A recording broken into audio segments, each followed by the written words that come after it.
ইয়া রাহমাতাল লিল আলামিন ইয়া খাতামান নবীন রাহমাতাল লিল আলামিন। দেখেন আমাদের কি অবস্থা, কি কঠিন বিপদে আমরা আছি, দাঁড়াতে পারি না, সূর্যের আলোতে ঘেমে হয়রান। আজকে কেউ সুপারিশ করতে পারবে না। সব নবীরা অপারগতা স্বীকার করেছে, তারা বলেছে আপনি ছাড়া কেউ নাকি আল্লাহর সামনে দাঁড়াতে পারবেন না, আপনি একটু সুপারিশ করেন।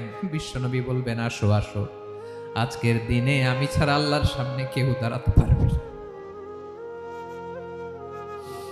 বিশ্বনবী মাকামে মাহমুদে যে আল্লাহু আকবার বলে সিজদায় লুটিয়ে পড়বেন,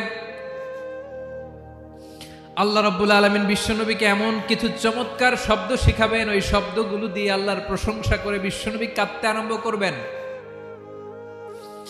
বিশ্বনবী এমন ভাবে অজর দ্বারায় সিজদায় লুটিয়ে পড়ে কাঁদবেন, রব্বুল আলামিনের রহমতের দরিয়ায় জোশ লেগে যাবে।